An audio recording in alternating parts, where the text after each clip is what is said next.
I've spent most of 2016 on the rewrite phase of my next book, and it'll go to the printer early in the new year.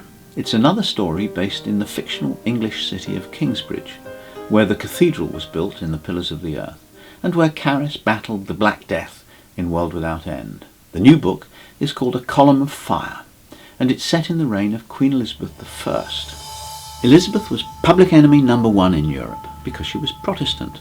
Everyone wanted to kill her. The King of France, the King of Spain, even the Pope. There were so many plots against her that she set up England's first secret service. One of my principal characters is a young man born and raised in Kingsbridge who goes to work for Elizabeth's secret service, a sort of 16th century James Bond. The story begins in Kingsbridge but spreads all over Europe and even to the Caribbean, which in those days was called New Spain. So this year I've taken lots of fascinating research trips. I went to Seville, which in those days was the richest city in Spain, when Spain was the most powerful country in Europe and England's greatest enemy. I also went to Paris, the home of the main villain in A Column of Fire, a horrible man I hope you'll hate as much as you hated the dreadful William Hamley in the Pillars of the Earth. And I had fun finding out all about the details of ordinary life in the Elizabethan era. This was the time when Shakespeare was alive and writing, and although he doesn't actually appear in A Column of Fire, I've particularly enjoyed going to see Shakespeare plays this year. I was blown away by two productions especially.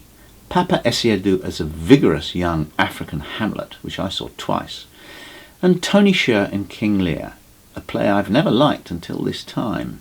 Speaking of theatre, Alan Rickman, a brilliant actor and good friend, was taken from us this year, a great sadness. He was a terrific Hamlet, but I remember him best as the creepy Obadiah Slope in the Barchester Chronicles on the BBC. A happy highlight of my year was the premiere of the musical version of The Pillars of the Earth in Copenhagen, Denmark, at the Gasworks Theatre. I showed some of the cast around Canterbury Cathedral before the opening, and they treated me to a preview of some of the music. To hear them sing in the cathedral was a special experience. The finished production was quite wonderful, with great songs, clear storytelling, and first-class acting and singing. I hope it may transfer to other countries in 2017, so that all of you get a chance to see it. I managed to acquire some pieces of Canterbury Cathedral. Here's how. The great south window has had to be rebuilt because it was crumbling, and the Dean decided to auction some of the demolished stones to help pay the cost of the restoration. Collectors of antiquities from all over the world bid energetically to buy them, but I managed to get a few stones from the 15th century. There are now 50 people working on the video game of The Pillars of the Earth.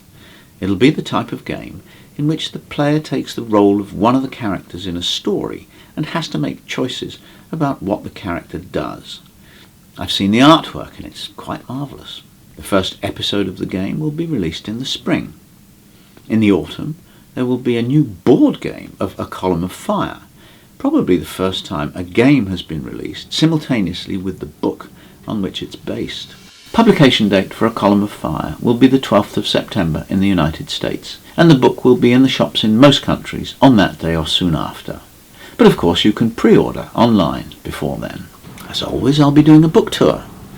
I'm planning to visit the USA, Germany, France, Italy and Spain, and perhaps other countries too. For details, please follow me on social media and check my website for updates. I hope to meet as many of you as possible. Meanwhile, have a happy holiday season and, as always, I hope Santa brings you something good to read.